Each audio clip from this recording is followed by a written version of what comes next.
Estamos de nuevo, por la gracia de Dios, en este día, lunes 15 de enero, para traerles a todos los televidentes, radioyentes e internautas que están en sintonía, otro estudio más de la lección de la escuela sabática.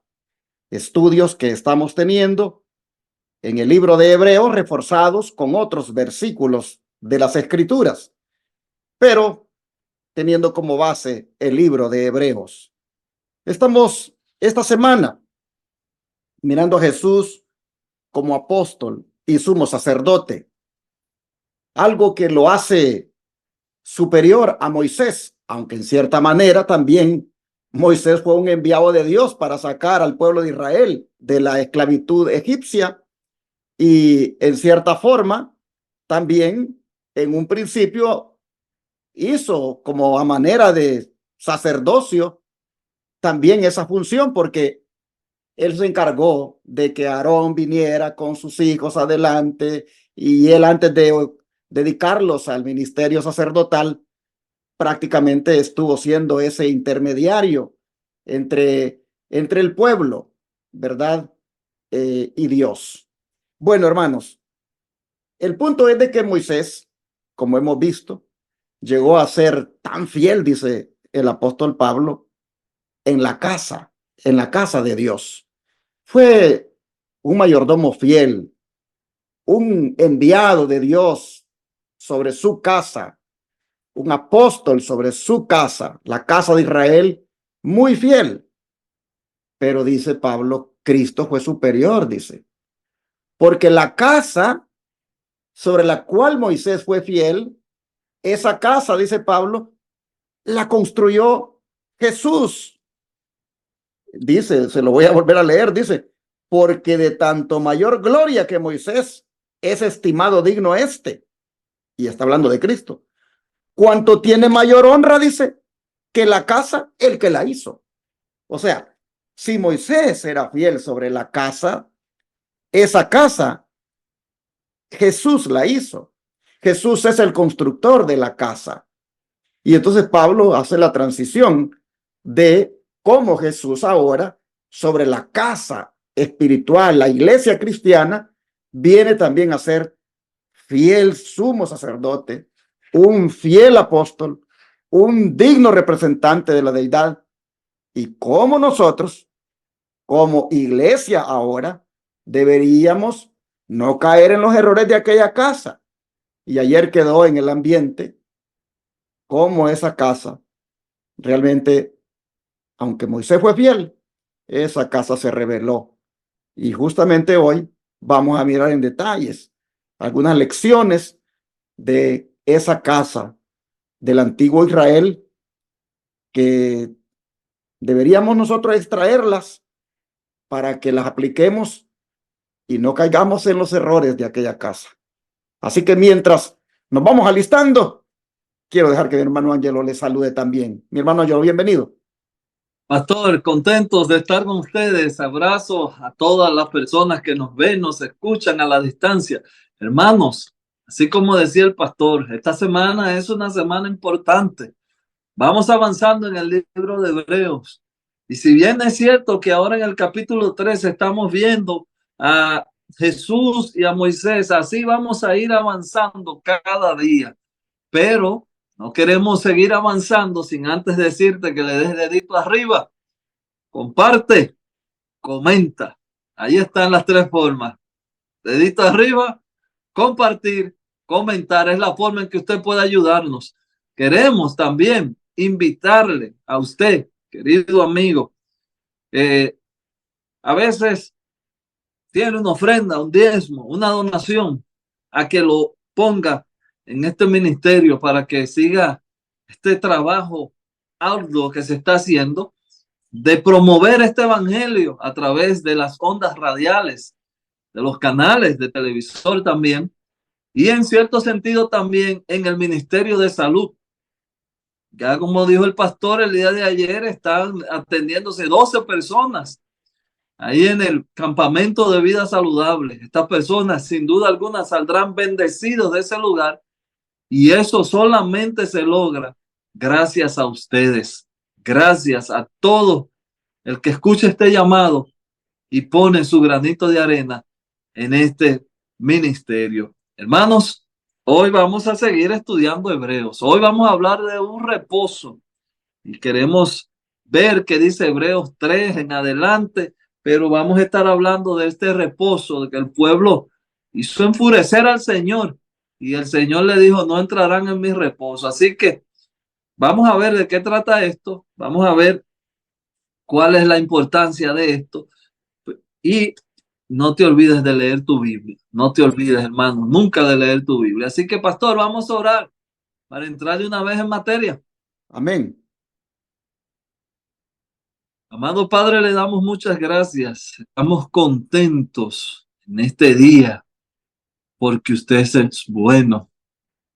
Usted ha prometido que estará con nosotros y hoy va a ser un día maravilloso en tu nombre. Usted va a ir con nosotros en el frente y su Espíritu Santo como ayudador. Ayúdanos a vencer.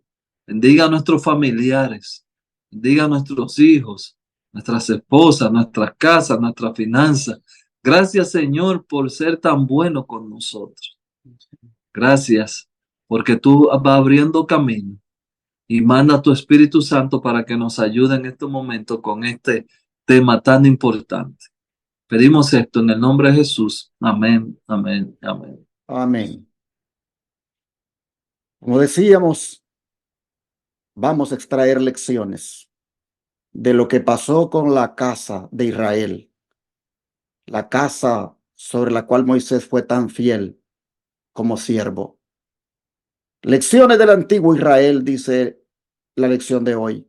Y es que, hermano Ángelo, como el ejemplo del antiguo Israel reveló la incredulidad del pueblo y cuál fue el inevitable resultado, para que nosotros tengamos cuidado, por supuesto.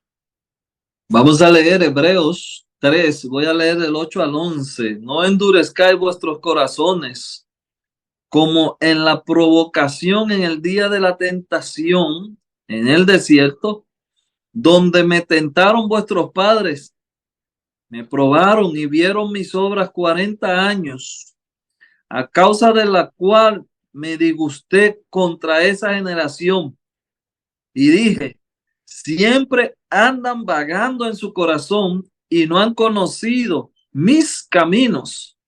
Por tanto juré en mi ira, no entrarán en mi reposo. Este texto también lo podemos encontrar en el Salmo 95, 7 y 11. Habla de lo mismo, en Números también lo encontramos. Hoy no tenemos, para que no se haga tan larga esta lectura o este estudio, no tenemos tiempo de leer, pero en Números también encontramos la forma en que ellos no entraron en el reposo y también aquí encontramos en Deuteronomio. Pero yo a grosso modo le voy a decir lo que entiendo y ahí usted, pastor, entonces si cualquier cosa se me queda, usted me cubre ahí. Como dicen en la República Dominicana, usted me cubre la base. Hermanos, el pueblo de Israel no entró en el reposo porque ellos fueron incrédulos. Ellos fueron incrédulos. Y esa incredulidad le hizo el camino más difícil. Por eso la Biblia dice que nosotros tenemos que vivir por fe. Los cristianos incrédulos no tienen reposo, no tienen paz ni de día ni de noche. De ese reposo es que está hablando el Señor, que cada momento que el pueblo de Israel podía era una muestra de incredulidad y de desagrado. Si le daban maná, querían carne.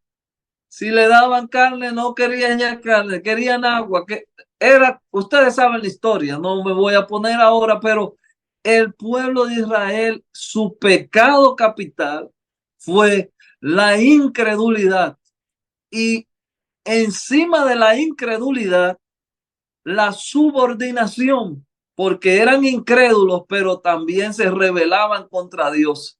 Y Dios en varias ocasiones tuvo la intención de raerlo, quitarlo del medio.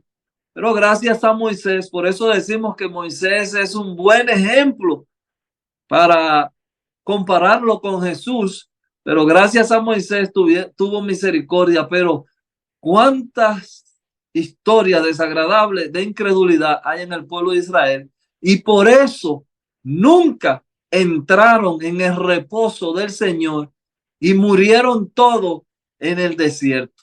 Así que, pastor, ahí le tiro la pelota a ver si voy bien. Sí, exactamente, hermano Ángelo, eso fue lo que pasó. Recuerden ustedes que ellos hubieran entrado en el reposo, digámoslo así, literal, aquel día cuando Josué y Caleb los animaron con el informe que les trajeron de que entraran y poseyeran la tierra. Allí ellos hubieran entrado en un reposo literal de tanto caminar por el desierto. Ellos hubieran allí, hermanos, ya se hubieran establecido. Pero ¿qué pasó, hermanos? No creyeron al mensaje, se rebelaron contra los mensajeros y dijeron más bien, apedreemos a estos porque nos están dando un mensaje que no es el que queremos oír. Y a este Moisés, igual, busquemos darle muerte. Y ustedes saben, hermanos, postrados quedaron en el desierto, porque 40 años más, conforme los 40 días que había durado la expedición de la Canaán, en base así, también Dios dijo, bueno, 40 años, entonces van a seguir rondando acá. Pudieron haber entrado al reposo literal, pero ellos no quisieron. Dijo Dios, no entrarán en mi reposo, seguirán 40 años aquí.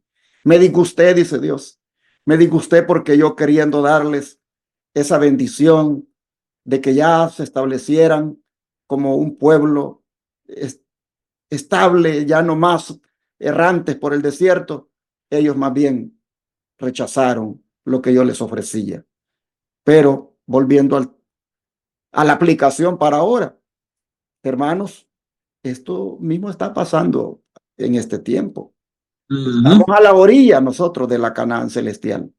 Estamos a la orilla de entrar a esa tierra donde hemos de reposar para siempre.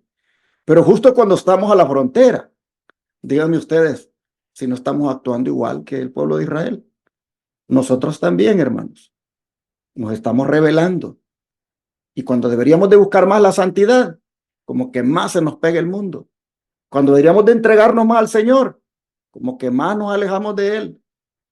Cuando deberíamos nosotros, hermanos, romper con todo lo que tiene que ver con el pecado y la mundanalidad, como que más lo acariciamos. Entonces pareciera como que no queremos entrar en el reposo.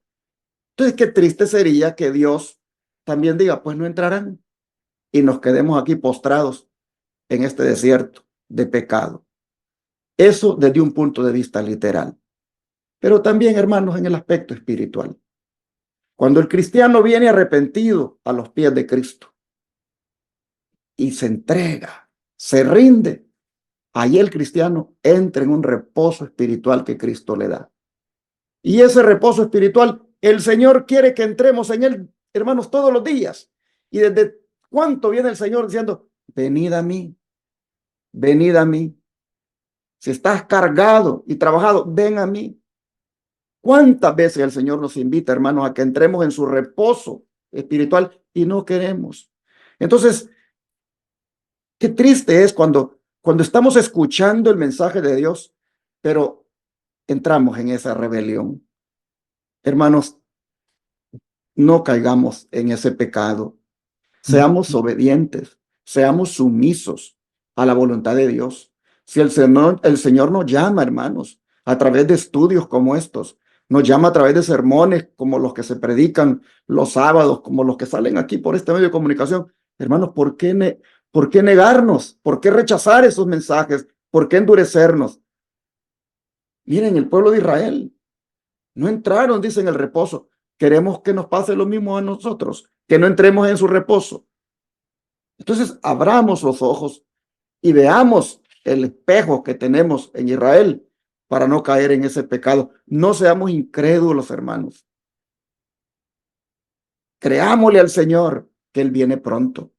Creámosle al Señor que Él viene por un pueblo que le va a amar o que le ama y guarda sus mandamientos. Creamos eso y pongámonos a cuentas con él, porque de Israel, aquí aparece que tentaron, dice, sus padres a Dios, vieron sus obras 40 años y el Señor dijo, no van a entrar, porque lo que han andado haciendo es vagando en su corazón. No quieren afirmarse, no se quieren entregar. Así, hermanos, el Señor nos está haciendo ver el peligro para que nosotros seamos una generación distinta, que entra ya en el reposo que es en Cristo, pero está también listo para entrar al reposo literal en la Canaán celestial. Considerando esta realidad, hermano Ángelo, qué solemne llamamiento entonces se nos dirige a los que vivimos en estos últimos días, aunque yo ya me adelanté, ¿verdad? Sí, no se apure, que se pone buena la cosa. Es que hay demasiado que hablar de este tema, un tema apasionante, así que no se preocupe, que vamos bien. Bueno, volvemos a tocar el tema de la incredulidad. Vamos a leer Hebreos 12:13. Mirad, hermanos, que no haya en ninguno de vosotros corazón malo de incredulidad para apartarse de Dios vivo. Antes, exhortaos los unos a los otros cada día, entre tanto que se dice hoy, para que ninguno de vosotros se endurezca por el engaño del pecado. Ahí está. Hermanos, que no haya en tu corazón, es lo que yo puedo decirte, que no haya en tu corazón mal o que no haya semilla de incredulidad. Es el desafío que Dios ha tenido desde el principio. Ese ha sido el problema. Nosotros tenemos, voy a hacer así un recuento a grosso modo mentalmente desde el principio. ¿Cuál fue el problema de Eva? No creyó en la palabra de Dios, más bien creyó en la palabra de la serpiente. Y así usted va caminando y se da cuenta que en cada momento el pueblo ha sido incrédulo. El pueblo se ha ido tras dioses ajenos. El pueblo nunca ha querido creer y Dios se ha propuesto tener un pueblo que crea a su palabra. Esa es la perfección según la Biblia. Un pueblo que crea su palabra. Ahí está el secreto para santificarnos. Ahí está el secreto para que Cristo venga. De hecho, Elena de White dice en el libro Evento de los Últimos Días, cuando el carácter de Dios sea perfectamente reproducido en su pueblo, entonces Él vendrá a buscar a su pueblo. Valga la redundancia. Cuando el carácter, ¿cómo se consigue un carácter? Bueno, creyéndole a Dios. Créele a Dios y serás salvo tú y tu casa. Pastor. Me llama la atención que el apóstol Pablo diga de que nos exhortemos los unos a los otros, porque en esta palabra vemos, hermanos, que hay una responsabilidad entre los miembros de iglesia de ayudarse unos a otros en la vida espiritual, en la lucha.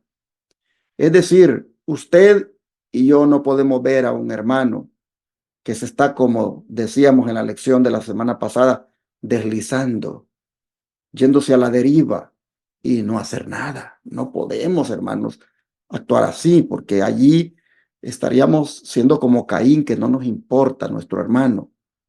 Aquí el apóstol dice que ante el peligro que existe de que hagamos lo mismo que hizo Israel de antaño, que nosotros nos exhortemos los unos a los otros, que miremos, dice, que miremos, que tengamos cuidado, que no haya en nosotros un corazón como el de Israel de antaño y que nos exhortemos los unos a los otros cada día para que no haya ninguno que llegue a endurecerse por el engaño del pecado.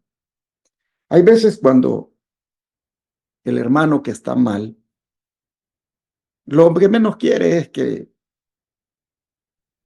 alguien le diga, mira hermano, yo te aconsejo, ¿verdad? Que te apartes de eso y que mejor te entregues al Señor porque no pongas en riesgo tu salvación. El hermano a veces no quiere oír eso y lo que hace es que o se cambia de iglesia o bloquea tu número de teléfono o hasta cambia cambia de número y entonces tú poco puedes hacer. Y luego resulta que cuando lo vas a visitar, se molesta porque ahora resulta que has ido a visitarlo y no le avisaste. Estamos en una situación bien complicada. Pero yo diría que antes que este hermano vaya a caer en ese estado,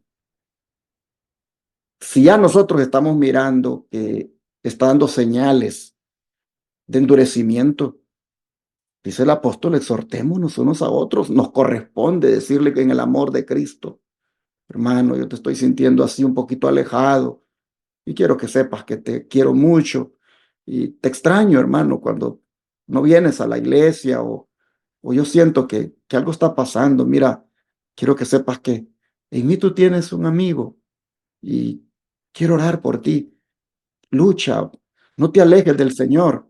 Busca más de Dios. Nos corresponde, hermanos, hacer eso antes que llegue ese endurecimiento de corazón.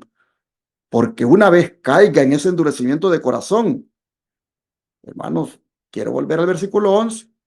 Por tanto, juré en mi ira. Oiga esto. Por tanto, juré en mi ira, dice Dios, no entrarán en mi reposo. Antes, hermanos, que la ira de Dios se vaya a derramar en este mundo sin mezcla de misericordia, antes de eso, nosotros miremos de no endurecer nuestro corazón y de exhortar a aquel y nos exhortemos mutuamente a no caer en esa condición, hermanos, porque la verdad sería muy lamentable. Todavía no la hemos visto venir, ¿verdad? Pero cuando la veamos venir, esa ira de Dios, ya los profetas han descrito cómo va a ser la reacción de los que se hayan endurecido de corazón. Así, hermanos y hermanas, Dios nos está hablando ahora y nos dirige este llamado para que despertemos, abramos los ojos y no nos apartemos de Dios. El don de profecía tiene aquí 3 citas. Hay dos que son grandes y una que es pequeña. Vamos a leer primero la grande, hermano Ángelo, se la lee usted, su servidor la pequeña, y luego usted cierra con la otra grande, pero después de leer cada una, hagámosle un comentario. ¿Qué le parece? Así estará. Dice el Espíritu de Profecía: no hay nada que fomente la incredulidad. Oiga esto, eso es una afirmación contundente.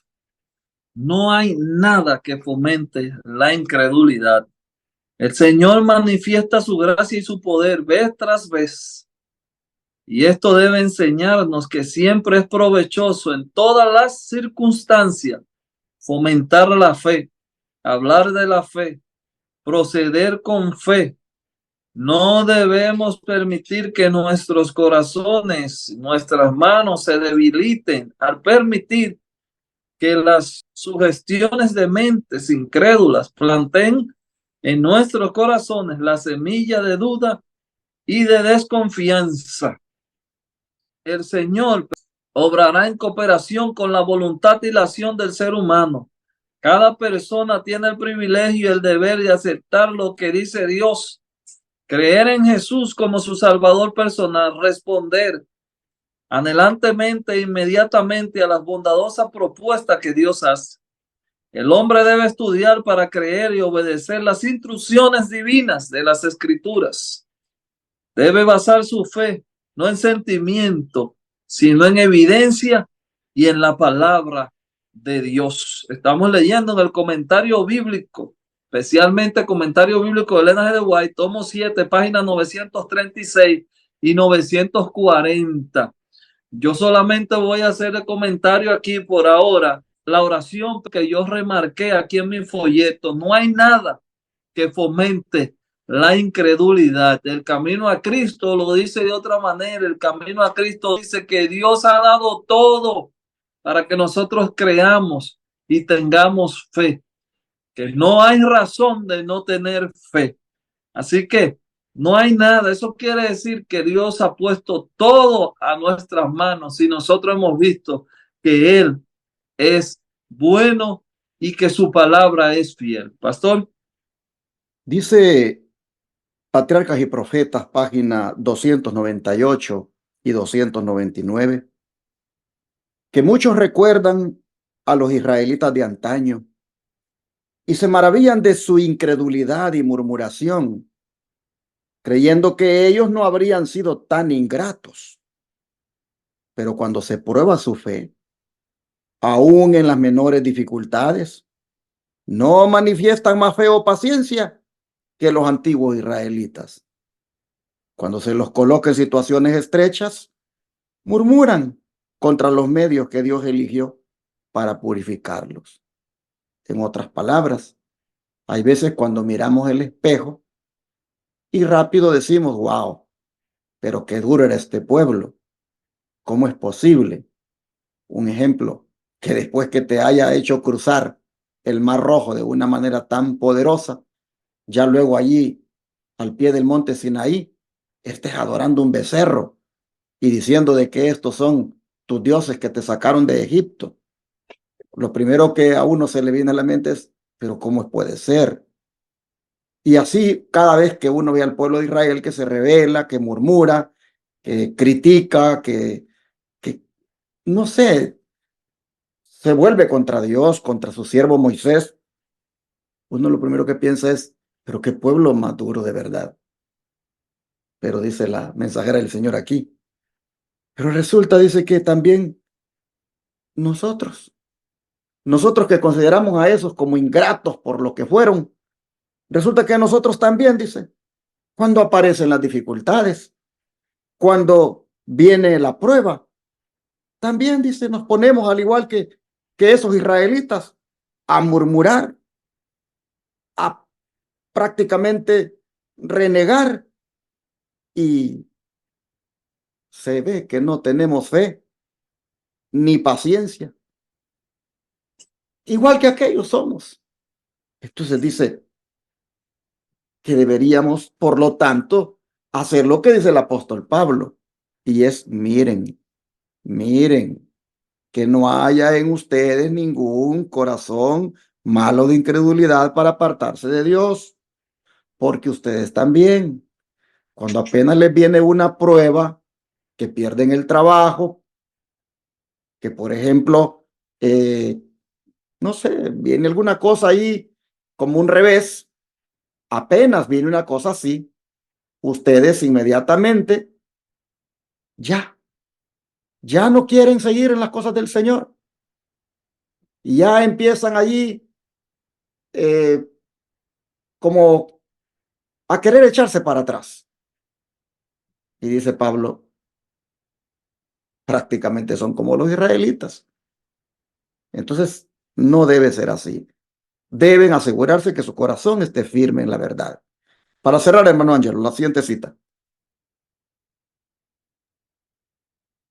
Dice, Dios dio a los suyos un cáliz de amargura que beber para limpiarlo y purificarlo. Es un trago muy acerbo. Esa palabra acerbo sería muy amargo, pero ellos pueden amargarlo todavía más con sus murmuraciones, quejas, lamentos. Quienes no lo reciban habrán de beber otro trago, porque el primero no hizo en su carácter el efecto asignado. Y si el segundo tampoco le aprovecha, beberán de ir bebiendo otros y otros hasta que cumplan su efecto, o serán dejados sucios e impuros de corazón. El amargo cáliz puede dulcificarse con la paciencia, la resignación y la oración, y que producirá en el corazón de quienes así lo reciban el efecto que le fue asignado, con la cual Dios quedará honrado y glorificado. Si procuramos nuestros propios intereses y placeres en vez de agradar a Dios y hacer prosperar su valiosa causa que sufre, deshonramos a Dios y a la santa causa que profesamos amar. ¡Wow! Poderoso este relato. nosotros hacemos el trago más amargo todavía. Y cada vez que desobedecemos, más amargo. Y cada vez que desobedecemos, más amargo. Y dice ahí, voy a repetir la palabra que usted, pastor, estuvo usando. Dice, cuando nosotros perdemos un trabajo o nos tratan mal o estamos teniendo problemas en nuestras relaciones, preferimos seguir bebiendo el trago amargo o trago más amargo que creerle a Dios. Queremos nosotros resolver el problema a nuestra conveniencia, a nuestra fuerza, a nuestro impulso humano. Y aquí dice, sufren y deshonramos a Dios en la santa causa que profesamos. Ahí está el problema que tenemos hoy en día. Ahí está claramente. Deshonramos a Dios porque al tratar de resolver a nuestra fuerza, hacemos más daño y quedamos mal ante un mundo que tiene los ojos sobre el pueblo de Dios. Y así, hermanos y hermanas, la solución está en dulcificar, dice el cáliz, con la paciencia, la resignación y la oración. Si usted no quiere caer en el error de Israel, al punto de que no entre en el reposo de Dios, dulcifique el cáliz de la prueba, dulcifique el cáliz de la dificultad que le ha llegado, dulcifíquelo con estas tres cosas: paciencia, resignación y oración. Y entonces el corazón, dice, el corazón va a tener un efecto, que va a traerle honra y gloria al Señor. Ojalá que al haber visto este día lo que hizo la casa sobre la cual Moisés tan fielmente se movió y se mantuvo y la dirigió y la administró, al haber visto, hermanos, lo que esa casa hizo, nosotros hagamos una decisión de no ser como ellos en ese aspecto, de murmurar, de rebelarnos, de faltarnos la fe, de ser incrédulos, porque no esperábamos que tal o cual cosa sufriéramos. Más bien, hagamos lo que dice la lección: dulcifiquemos ese cáliz de la amargura, ese cáliz de la prueba, con oración, con paciencia y resignación. Vamos a orar para que el Señor nos dé esa actitud. ¿Qué les parece? Oremos. Amante Padre, el espejo ha sido bien claro para nosotros. Nos hemos visto verdaderamente en esa experiencia del pueblo de Israel y vemos, Señor, que estamos cometiendo los mismos errores y estamos en el mismo riesgo de no entrar en tu reposo que nos has de dar en la Canaán celestial y antes aquí en la tierra, en tu reposo espiritual. Oh Padre, hoy vemos que para evitar ese riesgo debemos hacer lo contrario a lo que hizo Israel. Y la oración, la resignación y la paciencia son las que debemos manifestar ante cualquier prueba, ante cualquier dificultad, ante cualquier cosa que aparece como obstáculo. Señor, te queremos rogar que esas tres actitudes, paciencia, esa actitud de resignación y oración, la tengamos todos los días a partir de ahora, y que no murmuremos ni endurezcamos nuestro corazón, sino que siempre te amemos y esperemos en ti, porque sin duda en la prueba tú nos darás la salida. Gracias, Señor. Ayúdanos a perseverar, a ser firmes en tus caminos, a no darte la espalda y un día poder disfrutar de tu reposo. en la Canaán celestial. Mientras tanto, rogamos que nos dé ya el reposo espiritual al tenerte a ti en nuestra vida y tener esa paz que solo tú das. Danos, Padre, victoria sobre el pecado este día, sobre toda tentación, sobre toda prueba, sobre toda murmuración. Ayúdanos, Señor, a confiar en ti siempre. Lo pedimos en el nombre de Jesús. Amén.